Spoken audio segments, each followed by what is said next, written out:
sur YouTube. Voilà. Donc, je vais faire un partage d'écran avec vous et je vais vous expliquer un peu pour l'évaluation, pour commencer, les objectifs du cours et, voilà, et les capacités sur quoi vous allez être coté. D'accord? Voilà. Vous avez accès au cours comme ça? Oui. Oui. Oui. Voilà. Je vois que Marie est là aussi. Voilà. Donc, les objectifs du cours, quels sont-ils? Donc, vous devez poser une réflexion sur la complexité des réalités du travail socio-éducatif, proposer un point de vue argumenté, nuancé et critique qui concerne ces réalités, et enfin illustrer les concepts, 3 concepts qui sont la liberté, l'altérité et le déterminisme. On va détailler après, d'accord? Alors, pour ce qui concerne la philosophie, dans les capacités terminales, vous devez relever les liens entre une situation éducative et des conceptions Madame. philosophiques de l'éducation sous-jacente, oui? Il y a Val et Jessica qui n'arrivent pas à se mettre sur Moodle. On n'a pas le mot de passe en fait. C'est pas un mot de passe, c'est un lien que j'ai envoyé sur Moodle. Il ne faut pas le mot de Oui, passe. mais seulement quand en fait, madame, bonjour, quand je mets le lien, il est noté saisir le mot de passe de la réunion. Et du coup, il n'arrive pas à vous rejoindre. Ça fait 12 Non, minutes il n'y a que pas de j'essaye. mot de passe. Hein. Vous n'avez pas mis de mot de passe, hein, les autres. Non. Non. En fait, je mets donc le Je leur ai code. envoyé le lien. Il y a 10 minutes. Appelle-moi sur Facebook, je vais essayer de regarder. Océane dit à Val que je lui ai réenvoyé le lien. Val, Margot a réenvoyé le lien. Et il faudrait l'envoyer à Jessica si c'est possible parce que. Elle l'a envoyé sur le groupe. Je l'ai envoyé sur le groupe. Bon, j'essaie de vous rejoindre. Ouais. Je pense que je vais arriver. Rejoindre la réunion, c'est ça? Ouais. Ouais, c'est ça. Et dis à Jess que c'est dessus aussi. Hein. Je pense que je gère.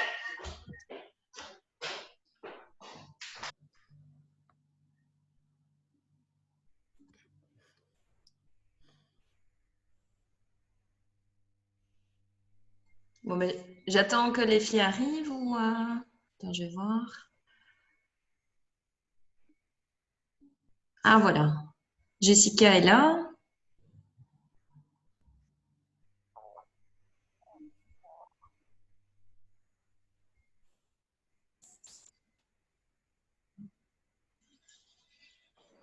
Bonjour madame. Bonjour Jessica. Je suis désolée de m'attendre, mais vous me prenez au dépourvu là. Je viens de me lever. C'est bien, tu te lèves et tu vas commencer direct par de la philosophie, tu vois. Il n'y a pas de souci, mais là je Magnifique. suis Si c'est pas en magnifique. grande panique là. J'arrivais pas à me connecter. En plus, merci les filles. Bah attends, j'attends de voir si Valérie arrive. Mais oui, la même chose, c'est elle qui me sonne quoi. Bah, je vais peut-être déjà juste vous expliquer les objectifs du cours. Donc, vous devez voir la complexité des réalités du travail socio-éducatif. Vous devez argumenter, nuancer, critiquer. Et alors, on va voir les concepts de liberté, d'altérité et de déterminisme. Alors, pour l'évaluation certificative, comment ça va se passer? Donc, pour le 8 juin, par écrit et sur Moodle, je vais déjà vous donner les questions aujourd'hui. Vous allez répondre à certaines questions sur les 3 concepts.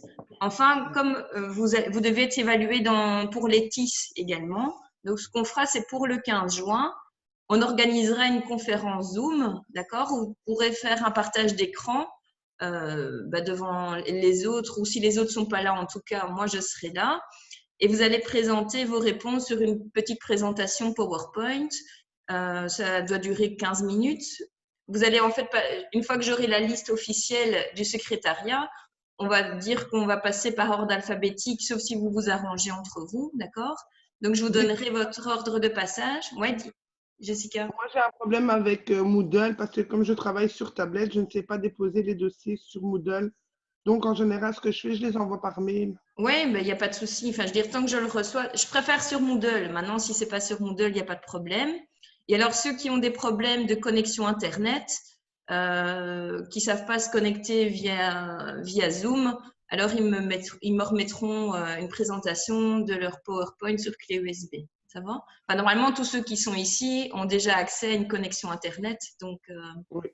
Ça va, ça vous semble clair? Ça a l'air. D'accord. Bon, je ne vais pas vous lire les questions tout de suite, on reviendra ici après.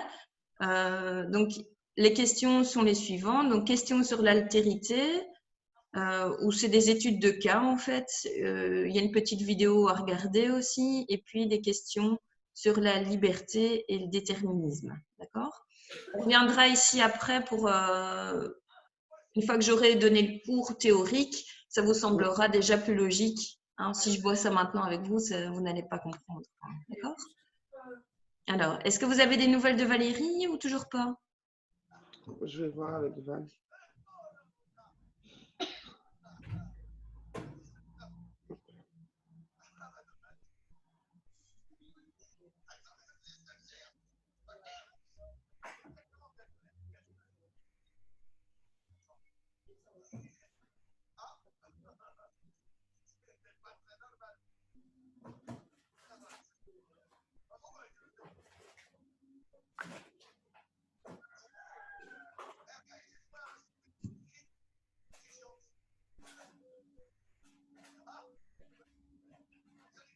Je vais envoyer le lien.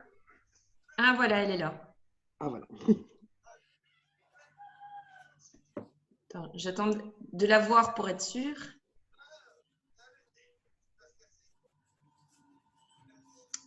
C'est bon, elle a Valérie, réussi. ça va? Ouais, elle devrait avoir réussi. Elle se connecte.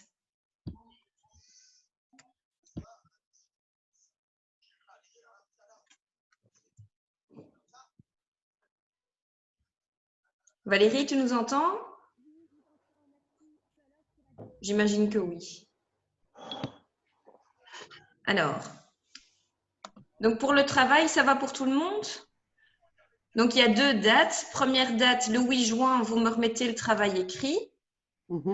D'accord? Et ensuite, pour le 15 juin, on réalise une conférence Zoom où vous faites un partage d'écran et vous me présentez votre présentation PDF en répondant aux questions. D'accord? Ouais. Ça va? Oui. Mais comment on fait le partage d'écran, madame? Parce que là, vous me prenez... Je te montrerai. En fait, tu dois... C'est assez facile. Une fois que tu te connectes à Zoom, tu dois mettre animer une réunion et puis alors tu as le lien URL que tu envoies donc aux participants. D'accord? Ça va? Et puis après, en bas, tu vois ici? Tu vois mon écran en fait là? Oui, oui, je vois votre écran. Tu vois, donc tu mets nouveau partage et alors tu as le partage d'écran comme ça et tu sélectionnes l'écran qui t'intéresse en fait, qui est ouvert sur ton bureau, tu vois. Tu pourras t'entraîner, tu verras, d'ici le 15 juin, tu seras devenue experte.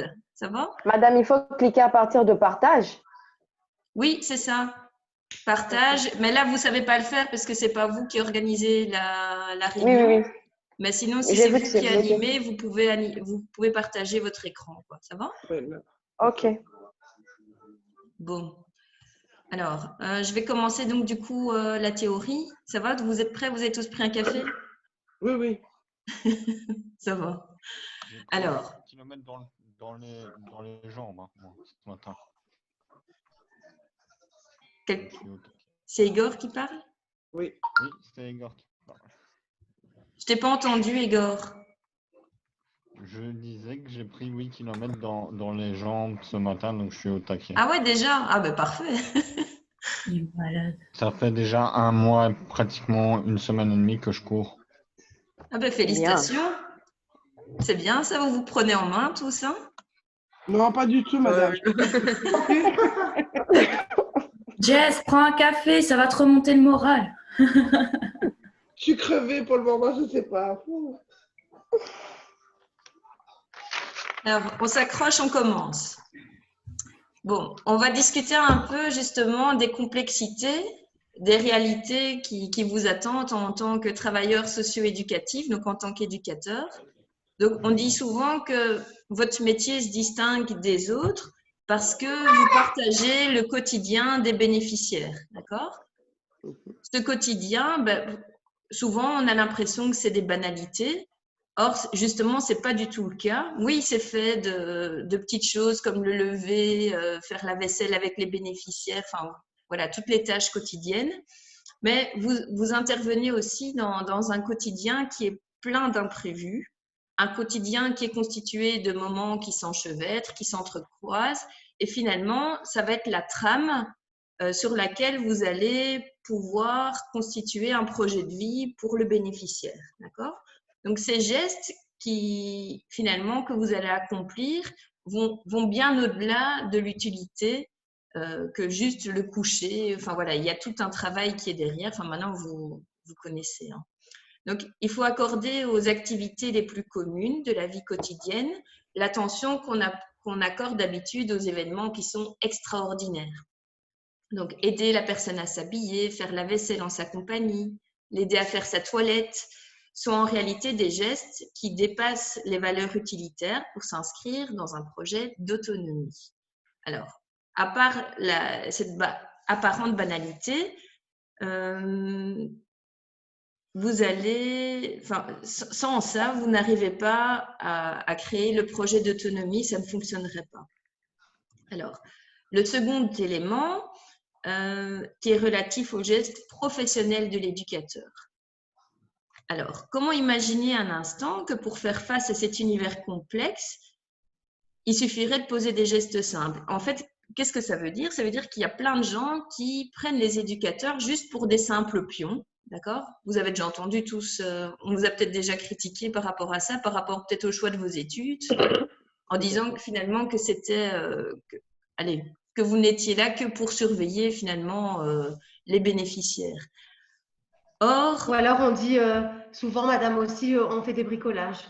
Ouais, c'est ça de l'occupation, que Ouais. vous êtes dans l'occupationnel, alors que finalement, votre métier, c'est bien plus que ça. Finalement, vous faites, sans le savoir, vous allez réaliser des réflexions philosophiques quotidiennes et vous allez chaque fois vous remettre en question et vous allez mettre en question vos propres actes éducatifs. Allez, je veux dire, vous avez un rôle très important dans la vie des bénéficiaires finalement, d'accord? Donc, vous n'êtes pas juste des simples pions, bien au contraire, d'accord? Donc, vous posez donc un acte éducatif, donc c'est un acte intellectuel en tant que professionnel. Alors, ce qu'on va essayer de faire maintenant, donc ça c'est relever la complexité du travail de l'éducateur, mais à travers les 3 concepts qu'on doit voir dans le programme, qui sont le concept de liberté, le concept de déterminisme et le concept d'altérité. Alors, le concept de liberté, on l'avait déjà vu au cours en philosophie 1, mais on va le voir un petit peu différemment. On va plutôt parler du libre arbitre. Déterminisme, vous avez déjà entendu parler? Personne? Non. Et altérité, vous savez ce que ça veut dire? Déterminisme, on l'avait vu, je pense. Hein. Vous avez peut-être vu ça en sociologie, non? Altérité, non. Avec vous, je pense, non? C'est possible. Hein. C'est possible. Je pense qu'on a parlé de déterminisme, oui. On en a parlé, mais on ira plus en profondeur ici pour le programme. Et alors, altérité, quelqu'un a déjà entendu parler? On va commencer justement par ce concept d'altérité. Donc, en fait, quand vous reprenez, vous connaissez les cahiers de l'éducateur? Oui. D'accord? Donc, la première chose qu'on dit, c'est dans la définition de l'éducateur, c'est dans son travail quotidien, l'éducateur spécialisé intervient dans une démarche éthique dans le respect de l'altérité. Donc, la démarche éthique, on en a déjà parlé. Maintenant, le respect de l'altérité, c'est quoi? En fait, l'altérité, je vous reprends la définition du dictionnaire Larousse, c'est état, qualité de ce qui est autre, distinct. Alors, en philosophie, l'altérité, c'est le caractère, la qualité de ce qui est autre, c'est la reconnaissance de l'autre dans sa différence, qu'elle soit ethnique, sociale, culturelle ou religieuse. Donc, dans altérité, qu'est-ce que vous entendez? Altère l'autre, d'accord? Donc, l'altérité, c'est pas l'empathie et c'est pas le respect, hein, d'accord? C'est autre chose encore, c'est reconnaître faire le constat que l'autre est différent. Ça va, ça vous parle un petit peu? Oui. Donc, ça désigne notre rapport sous un autre angle, c'est l'angle de la différence, la négation des ressemblances. Donc, pour comprendre l'autre, il doit le rencontrer en dépit des apparences, des dissonances, des différences. Donc, vous n'êtes pas, l'autre est différent de vous, vous êtes d'accord? D'accord? Et l'altérité, c'est déjà le simple fait de faire ce constat. D'accord? C'est reconnaître l'autonomie de l'autre, c'est le reconnaître dans son humanité, le reconnaître comme un semblable, donc comme un alter ego, et donc comme faisant partie de sa propre identité. Reconnaître l'autre comme un alter ego, comme je vous disais, ça suppose d'accepter qu'une part de lui va toujours échapper à ma connaissance. Ça suppose aussi, c'est une condition pour que je conçoive un espace dans lequel il ait sa liberté de penser, de décider autrement que ce que moi je veux et de ce que je veux qui serait bien pour lui. Est-ce que vous comprenez ce que ça veut dire? Oui, c'est chacun est libre de faire ce qu'il veut sans imposer ses choix à soi. Voilà, vous vous souvenez, dans le code de la jeunesse, qu'est-ce qu'il ne pouvait pas faire l'éducateur par rapport justement à notre examen? À imposer son... Comment? sa façon de penser, en fait. Voilà, c'est ça, d'accord? Parce que vous devez reconnaître l'autre comme différent. Vous ne pouvez pas lui imposer ce que vous avez en tête, d'accord? L'autre est différent de vous et il doit garder sa part d'autonomie et il faut l'accepter en tant que travailleur socio-éducatif, On d'accord? dit bien que l'éducateur doit rester le plus neutre possible dans toute position ethnique ou autre. C'est ça. Ouais, ça, c'était dans le code de la jeunesse, mais c'est valable en fait en tant que travailleur. Enfin voilà, c'est valable dans d'autres, en philosophie aussi, d'accord? Et en sociologie aussi. Surtout. Alors, vous allez voir, en fait, ici, on parle d'un cours de philosophie, mais il est quand même très proche du cours de sociologie, hein, d'accord? On va reprendre des auteurs, d'ailleurs, que vous verrez peut-être avec Madame de Broyer. Ça va? Alors, pourquoi certaines personnes nous paraissent plus étrangères que d'autres? Alors, il y a certains étrangers qui nous paraissent plus éloignés culturellement que d'autres. C'est l'altérité qui concerne l'autre lointain, qui appartient à une autre culture, à un autre pays. C'est la figure de l'étranger. Alors, cette altérité est marquée du sceau de l'exotisme et du cliché. Vous vous souvenez les stéréotypes qu'on avait vus en philo 1? Vous savez m'en redire des stéréotypes sur les nationalités? La femme est inférieure à l'homme? Oui, ça, c'est pas sur une nationalité, mais oui, c'est un stéréotype. Quoi d'autre encore? Les Italiens. Les Chinois qui mangent du chien. Les Chinois qui mangent du chien. Qu'est-ce qu'on a encore? Les Italiens mangent que des pâtes. Les Belges mangent que des frites. Vous vous souvenez? Homosexuels qui font le sida. Non, on parle de culture. D'accord, donc ça, c'était donc tout ce qui est stéréotype. Alors, il y a Madame Daben qui dit qu'on a le sentiment d'être plus ou moins étranger avec quelqu'un, en fait, selon la distance géographique, du mode de vie, de la langue, de la représentation du monde, etc. Alors, par exemple, donc si vous prenez un Wallon, il paraîtra un Français va le considérer moins étranger, un Wallon, donc un Belge Wallon, qu'un Flamand, en fait, alors qu'ils sont tous les deux Belges. Vous êtes d'accord? Oui. Donc, qu'est-ce qui sépare le Wallon du Flamand, alors qu'ils sont tous les deux Belges et pourtant, le Français va se trouver… Ouais, donc il y a la langue. Et il y a les codes aussi, ne sont pas les mêmes. D'accord. Oui, on a quand même une culture qui est différente en Flandre, enfin une culture qui est différente en Flandre et en Wallonie. Peut-être que quelquefois, le Wallon se rapproche plus effectivement de la culture française que la culture finalement qui est peut-être plus anglo-saxonne en Flandre. Alors, donc, le français va considérer le Wallon comme moins étranger que le flamand. Et Si on prend un Indien d'Amazonie, il va lui sembler plus étranger que le flamand ou pas? Oui. D'accord? Pourquoi? Bah, déjà pour la peau. Ouais, donc l'apparence physique. Quoi d'autre Et après, encore? Le mode de vie, est-ce que c'est le même? mais non. Déjà Ça pour va lui sembler la nourriture. encore plus éloigné de nous, d'accord? Donc l'altérité va être à un degré encore plus élevé, d'accord? Alors par exemple, ben vous, en tant que travailleur social, plus il y a d'écart culturel, plus il y a d'altérité, mais vous allez quelquefois avoir l'impression que un bénéficiaire a peut-être une autre façon d'être, de se comporter, qui est très différente de la vôtre, un mode de vie, des relations sociales que vous ne partagez pas. Ou vous partagez peut-être pas la même langue, vous partagez pas les mêmes espaces. Bref, vous allez avoir quelquefois un sentiment de ne rien partager avec le bénéficiaire. D'accord?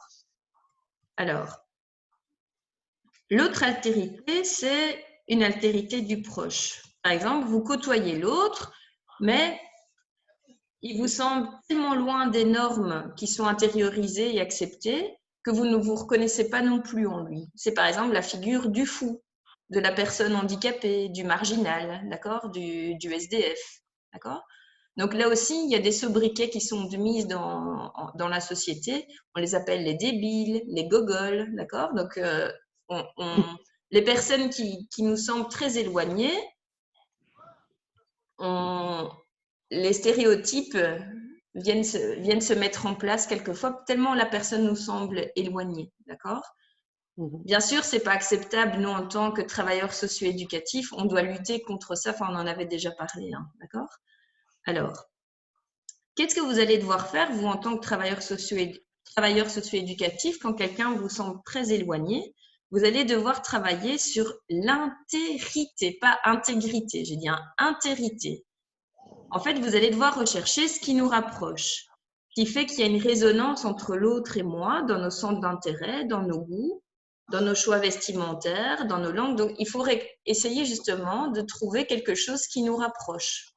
D'accord? Au lieu de trouver ce qui nous éloigne, quand vous voyez quelqu'un est très différent, essayez de trouver des points communs pour justement prendre cet élément pour vous rapprocher. D'accord? Ouais, c'est toujours mieux de savoir la culture qu'ils ont pour savoir se rapprocher aussi. Oui, ou partir quelquefois des différences, mais je veux dire, on a toujours quelque chose quand même en commun. Je veux dire, on est tous des êtres humains. On a, comme on dit, ça peut même être les vêtements, tu vois. Donc, reconnaître en l'autre quelque chose qui me dit quelque chose de moi, en fait. D'accord? C'est l'altérité. Est-ce que vous comprenez pourquoi l'altérité est importante, le concept d'altérité est important en tant qu'éducateur? Pourquoi est-ce qu'on a dû voir ça au cours ici?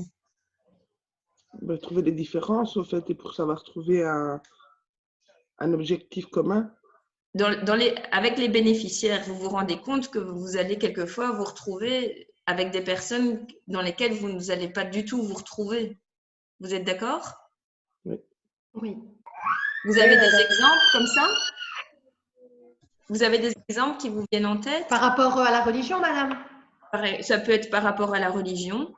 Donc, la religion, respecter l'alimentation vis-à-vis de cette religion, comme on avait déjà vu. D'accord. On avait parlé de ça en philo. La sexualité aussi. Donc, vous voyez, on peut être différent sur tellement de choses. Ça peut même être aussi au niveau social, économique. D'accord? Vous allez peut-être vous retrouver avec des personnes très pauvres ou, enfin bon, dans notre milieu, c'est rare qu'on se retrouve avec des personnes très riches, mais ça pourrait arriver. D'accord? Alors, je vais peut-être déjà vous parler donc des questions sur l'altérité pour l'examen. Oui. En fait, dans 10 minutes, la réunion va déjà se terminer, donc comme ça, je vous en parle. Comme ça, vous me dites si vous comprenez. Alors, vous allez utiliser l'argumentation, nuancer vos propos et la critique pour chacun des types de bénéficiaires suivants. Donc, je vous ai mis 4 types de bénéficiaires. Une personne en milieu carcéral, une personne atteinte d'un handicap, un réfugié et un SDF. D'accord? Donc, 4 types de bénéficiaires différents.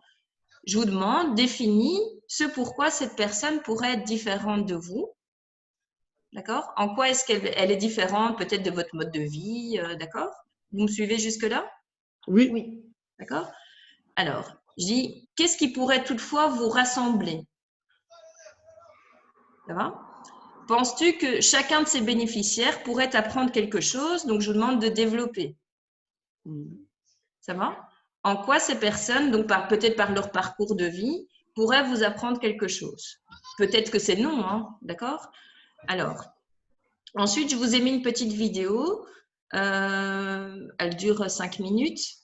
Je vous demande de la regarder et de répondre aux questions suivantes. Dans votre rôle d'éducateur, est-ce que la tolérance est suffisante pour accepter l'autre?